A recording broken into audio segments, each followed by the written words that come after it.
This is the Franchise QB Podcast, where we empower entrepreneurs to win big in franchising. We huddle up weekly to educate our audience about the most successful small business model ever created, franchising.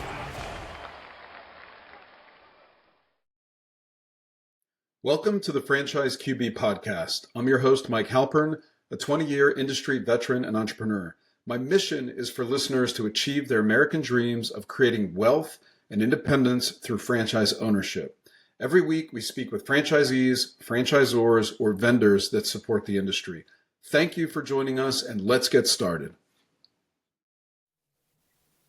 Joining us in the huddle today is Keenan Fisher, managing partner of Tommy Guns Original Barbershop. Welcome to the show, Keenan. Yeah, thanks, Mike. Excited to be here today. Yeah, it's great to have you here. So you grew up in the back of your family's salons. You watched your dad, Ken Fisher, really shape the beauty industry. And now as a second generation franchisor, you've taken that legacy to new heights that we're going to talk about today. And you've transformed Tommy Guns Original Barbershop into a global brand with over 100 locations across Canada, the US, Australia, and New Zealand. That's really impressive. Take us back in the day when you were growing up, working in your family's salon. Yeah, when I look back, I feel extremely fortunate, right, that I got to have that experience. And I probably didn't realize it at the time. But like most kids growing up, you love what your dad and what your parents are doing. And, I really looked up to them. So I always wanted to be in the middle of it all. And we were classic, family business, entrepreneurial family.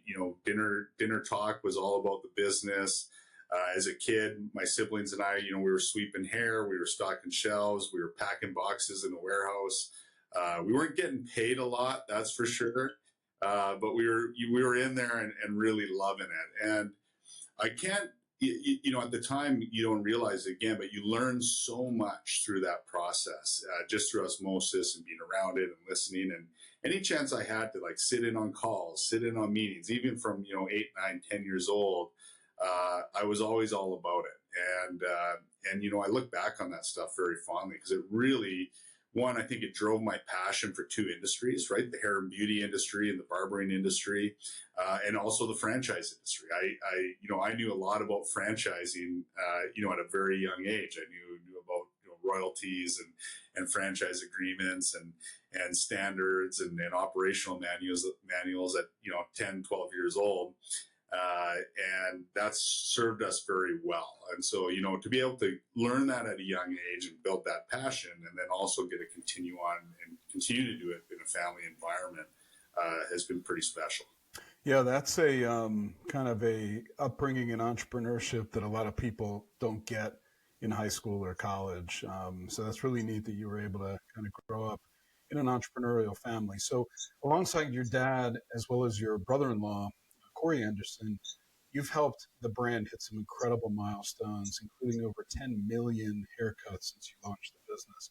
So let's get into the brand a little bit. Tell us, what is Tommy Guns for anyone listening that isn't familiar with the concept? Absolutely. So Tommy Guns is the ultimate barbershop experience. So we're very much an experience-based concept, focused on a 5-level experience when you want it. So, in short form, people ask me, well, what makes you different from the industry? Like, where do you fit in there? And for us, when we looked at the industry, and we had the fortunate position of being in it for decades and having 2 generations there. So we really understood where the industry was and what consumers wanted and where the gaps were.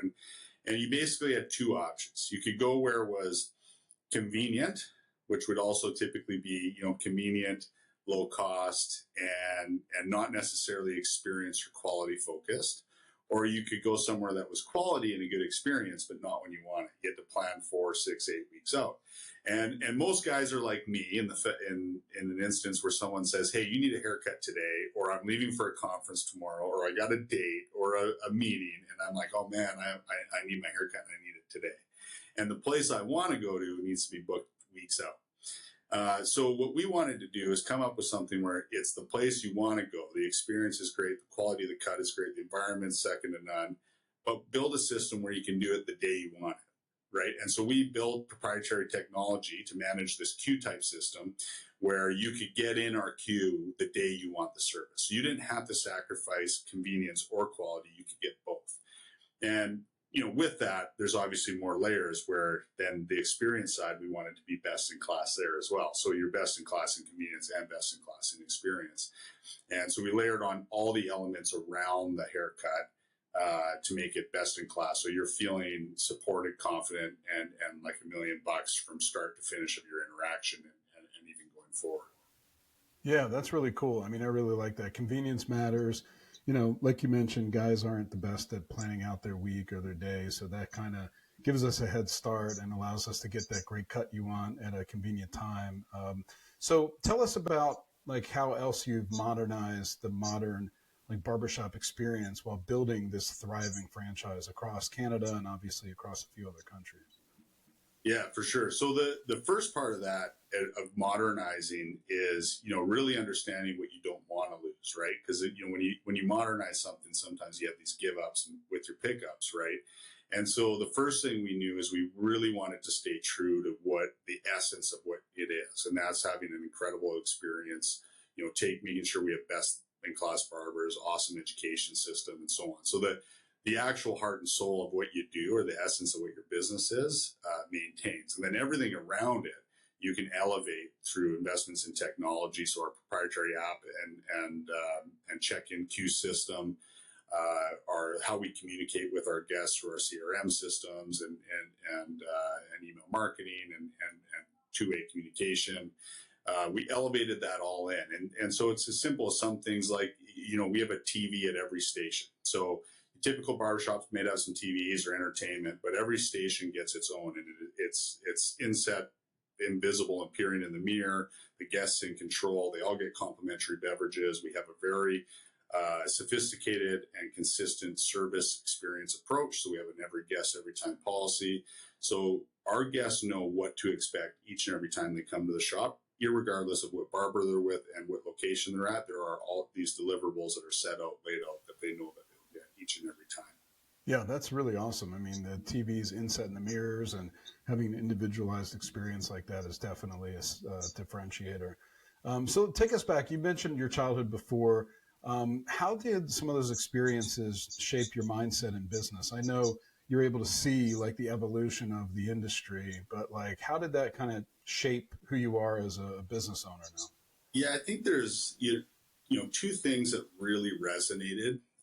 The initial one was, don't be afraid to do it differently, to raise the ceiling and make sure that you have kind of unlimited potential. And so, I saw at an early age, and this is, my dad's approach was very different than anyone was doing in the industry. And what it did is it just kept raising the ceiling, and he could just, there was nowhere that they couldn't take it to. They became, you're just your own limitation. And so when you have that approach, you really feel like you can accomplish anything as well, right? So you're not operating in fear. You're operating in opportunity and in a very positive, outlook, from a positive outlook. So I think that was the first one. And then the other thing that it really taught me is really that these things don't happen by one or two individuals. They don't happen overnight. They happen by a great collective effort. And you don't have to be the smartest, most skilled person. You don't have to know everything. I mean, franchising in essence is very wide, right? Your marketing, your IT, your construction, your leasing, your operations, your distribution and logistics. You're running a whole lot of different businesses within it to service this business unit. And which is where the magic happens, is in the barbershop, right? And everything around it's just to support that happening. But in order to do all that, it's impossible for you to be the best at all those things. So you got to bring in the best. And so you got to surround yourself with great people. And then our roles as leaders, so like my brother-in-law, Corey, and I, is really to set them up for success, support them, help them with the vision and direction, but really just support their success. If we can create an environment where they thrive, then our business in a whole will thrive. And so that goes to the people within the support office, our franchise partners, the barbers in the shops, everyone. We got to create those environments where they can thrive to elevate the whole group. Yeah, it sounds like you made an intentional decision to build the experience around the customer. and you have this customer-centric approach. How did you know that that was the path to take to kind of separate your brand? When did you see the opportunity in the barbershop industry by building, your brand around the customer? I think at the time when we started, so in 2009, there wasn't really anyone in the space working that way. So guys were really just going where it was convenient, where their partner told them to go, where they had a family connection. They weren't really going anywhere that was catering to them. And so we could see that because we were in the environment and we weren't catering to those guests either. And so we saw and knew that there was a, significant gap in that. And then on top of that, we're true believers that consumers are really what drive what is successful and what drives the industry, whether it be our industry or any. Consumers will really drive the direction that it takes. And those that see where they want, what they want, and provide it and solve that problem or provide that value offering that they're looking for are the ones that are successful. So working backwards from them, from the guests, was a real kind of easy starting point for us. Like, how could we create the best experience for them? Because if we nail that part and we have lineups of customers at our shops, the rest we can figure out. We can figure out how to get them service, all those things. And I'd say our industry, though, is a bit unique where, some industries, it's really all just about the guest. And in our business, I believe we have two brands, right? So we have our consumer guest brand, and then we have our employment brand because we employ skilled professionals. And so we focus as much on that part of the business as we do the consumer as well, in creating the barber-centric experience as well as, I guess, a centric experience. Yeah. So we've talked a lot about the consumer side that kind of makes your brand unique. Let's talk about the franchise side. I know you mentioned that, your dad was a franchisor, you're a franchisor. When did you guys decide to kind of shift from an independent model to a franchise system? Like, did that take place in 2009, or was that long time before that? Yeah, and we're in a unique situation where we were already a franchisor, right? Or my dad was. So when we started Tommy Guns, we had that in mind. But we knew that if the only way we could franchise and scale is if the actual business model financially was viable. Because essentially you're selling a financial model, right? A business that can create someone a cash flow and a return on investment. So we were very much narrow in our focus, making sure we nailed that and not getting ahead of ourselves, but definitely had the mindset of, let's build this out. So while we're doing it, we're being mindful at some point we want to franchise and scale this once we can get through our proof of concept and actually, know it's a successful financial model that we can scale on. And so the way that worked is we did the first location in Red Deer, Alberta. It's like a small mid-sized town in Western Canada. And we built out the concept that we thought would work, did our budget, and we actually doubled the budget the first year. So we were, feeling pretty good about ourselves, as you can imagine, high fives all around, all that. And then the next phase of so to me, that was phase one of proof of concept. And then the next phase was phase two, which we were still in proof of concept because that was in our home market where we lived.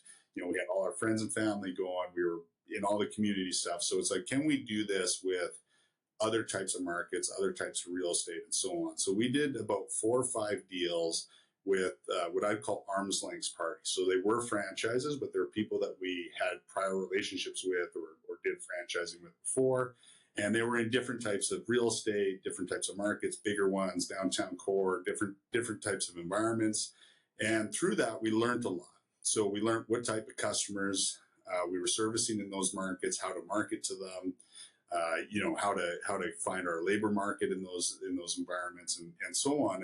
And the great news was they all worked.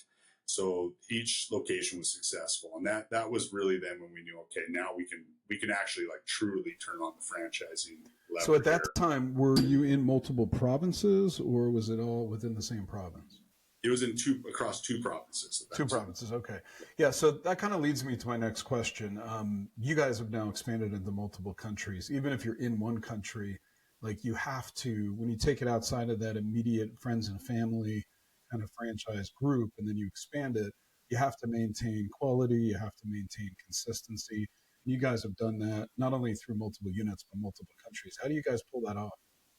Yeah, and so I made a comment earlier of understanding that the magic happens in the shop, right? So our whole role as a support office is to provide the tools, programs, and support to set it up so that they can execute in the shops at a high level and be very successful, right? So we're very much in tune with what's happening at shop level and how that's operating. So we've built significant operational programs. We invest in education. We've got an online university. We have a global technical education team for our barber education. So that side of the business we invest in quite heavily in ensuring we have a really great support network and systems in place so that it makes it a lot easier to execute at shop level and at scale. And so that's probably, the biggest mistake that you try to avoid in franchising is don't grow ahead of your systems and support, right? If you get too big too quick and you don't have the systems and you don't have the support infrastructure in place, even if you have a great concept, it can fall apart. So we've been very prudent in ensuring that our pace of growth is not ahead of our ability to supply the level of support needed to be successful. And that can be a hard thing as a franchisor sometimes. Yeah, especially with how technology changes so quickly. What really is like the gold standard for your business today in tech may be antiquated in a couple of years. So I think the benefits that franchise owners get is that you guys are constantly like behind the scenes trying to figure out and stay ahead of it so that the franchise owners don't have to worry about that. They just focus on the shop. So let's talk a little bit about that. I know you're not going to give away all your secret sauce, but what are some of the little details that kind of make haircuts better, and how do you intentionally make the guest experience better at a Tommy Guns? Yeah, so I already talked about the staying true to the industry side and building education and making sure the barber experience is amazing. And what we focus on in addition to that is everything that happens around it. So from your initial touch point, whether that's walking in the front door, going onto our website or onto our app to check in, to the follow up after you leave. And so we've got a built in every guest every time process from start to finish. And when you're getting a haircut at a barbershop, it's not just about a good haircut. Like obviously you got to have a great haircut. You want to look good when you leave, but it's really about what are you getting out of it? What feeling are you getting? And we believe that we sell confidence. So through every step of that process, we want to fill that guest with confidence in us, and then confidence in them when they leave. So they feel like they can take on the world, right? There's an old clip, a couple of years old clip of Jason Tatum for the Boston Celtics, and he's mic'd up for the game, and he keeps going, "I'm top 5 in the world. I'm top 5." And the guy's like, "What's with you?" He goes, "I just got fresh haircuts today, man." And I'm like, man, I wish that like he said that at one of our events or something. That would like he's feeling himself. He's got that cut. He's on top of the world. Great, right? Like, and I'm the same. I go for haircuts every 2 or 3 weeks, and I come out of there and I'm like, I'm ready for whatever is going to be thrown at me. And so we want to supply that all the way through. And then on top of it, after the service, we have a best-in-class selection of retail grooming products, right? So the barbering products. Because if you get a great haircut and then you go home, you don't have the product, you don't know how to maintain it, the day of it, right? All your colleagues, everyone, your wife, whatever it is, are like, "Oh, you look great. It's awesome." You get that one day, so you got to keep it going. And the next day you can't style it. And it's like, so we really want to make sure we're outfitting those guests with the education and the products and tools to make sure they maintain that look, so they get that feeling for days after, and it extends that kind of benefit. So there's obviously a lot of layers to that, but that's really our focus. Is it's not just the cut part needs to be great, but everything around it, start to finish, also is important.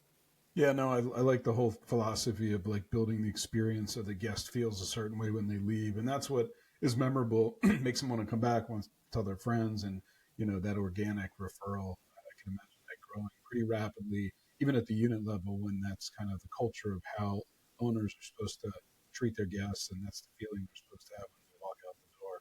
So let's talk a little bit about the labor model. You mentioned the skilled labor, the stylists that work for you. What does that look like for a franchise owner in a single location? Yeah, so we believe, like I said, we have a consumer brand and an employment brand. And so the employment brand side of it is, creating a great environment that barbers thrive and finding out how to invest, develop, and attract and retain barbers. So we have very specific programs. So like in the US, we have the veteran spouse training program. We have partnerships with various barber and cosmetology schools in the markets we operate in. We also invest heavily in technical training. So we have a global education team, and our global creative lead is a gentleman like John Mosley. He's out of Dallas, Texas, actually. And so we work with the best and the best in that environment. So we're, as a franchisor, actually investing in the training and development of the skilled labor. So our operators get a tap into that. And that's a massive benefit when you're hiring, with retention, and also with growth, development, and quality. So our global education team is actually made up of barbers that work within the franchise network that also do time on their global education team and help develop those programs each and every year to bring out to the network. So there's an investment on the recruitment side, the marketing side, and then the training, development, and growth of the teams. Got it. Thank you for that. So let's talk about kind of the state of the company. How many locations are currently open and operating, and how many are under development kind of across the board? Yeah, so we have a little over 100 locations currently, with about 40 in different stages of development. And the growth for us is happening lots in Eastern Canada, Australia, New Zealand, and now we're doing our push into the U.S., where we've opened in Arizona, and we'll be going into Utah kind of spring of this year. Awesome. So that sounds like you have a lot of kind of focus on the vision for growth. So like, what are you seeking in a franchise owner? I know you guys have been doing this for a while. Who makes a good franchise owner now when you're out there trying to recruit? Obviously, you want to get the great barbers to kind of staff the unit, but you need the great franchise owners that are kind of in lockstep with you as a franchisor. So what does that look like in terms of characteristics or qualities that you're seeking?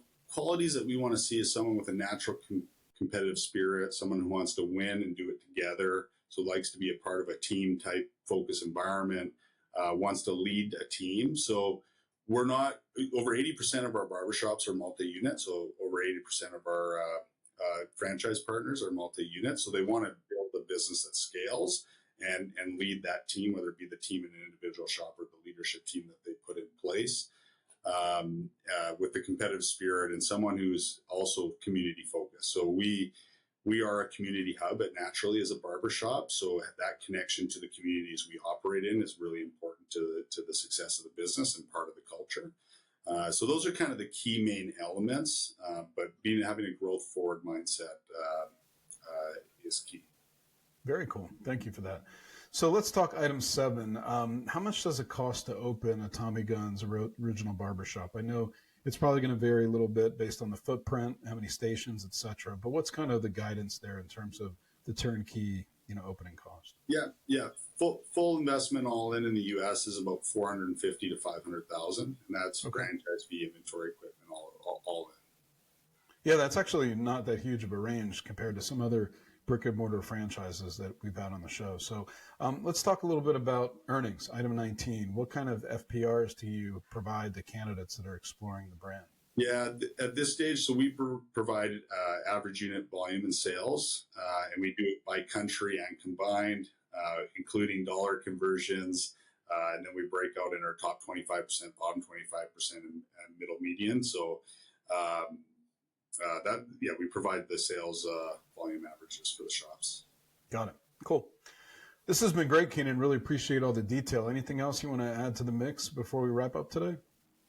Yeah, no, just really appreciate to be on here. I mean, we're very excited about our future growth right now. So, the more great people we get to connect with who want to be a part of that journey and everything, we're excited to get to know them and get in front of them. So looking forward to our continued U.S. expansion, which is obviously our big focus right now, with Utah opening next. And like I said earlier, we're taking a very strategic approach. We won't grow past our ability to support. So we'll make sure that we're very strategic in how we grow and nail out these markets. Is the location in Utah in the Salt Lake market? Yeah, it's actually the first one there is going to be in Sandy, which is essentially a suburb to Salt Lake. Okay. Really excited about that. We actually have a local partnership with Jimmer Fredette out of there. He's the BYU basketball star and recent cool. USA 3-on-3 player. So we've got a great group there. Very excited to get in and open there. So we're planning to open in June And it's, exciting open for us for sure. Very cool. Well, if anyone listening would like to connect with Keenan and his team to learn more about becoming a franchise owner with Tommy Guns Original Barbershop, contact me at franchiseqb.com or on X at QBFranchiseQB. I'll get you guys connected. Keenan, thank you so much for taking the time to get in the huddle and discuss Tommy Guns with us today. Thanks, Mike. I appreciate it. You got it. Thank you for listening to the Franchise QB podcast, where you're at the helm of your future as a franchise owner. If you enjoyed the content, please rate the show and recommend it to anyone that might be interested in franchising. Make sure to visit franchiseqb.com to subscribe to my newsletter and for an actionable playbook to go from walk-on to legend in your new business. Follow us on Twitter at QBFranchiseQB and join us every week for a new episode. See you next time. Visit franchiseqb.com to take the next step of your journey towards wealth, independence, and franchise ownership. And remember, when working for the man gets old, you must do something bold. Thank you for listening.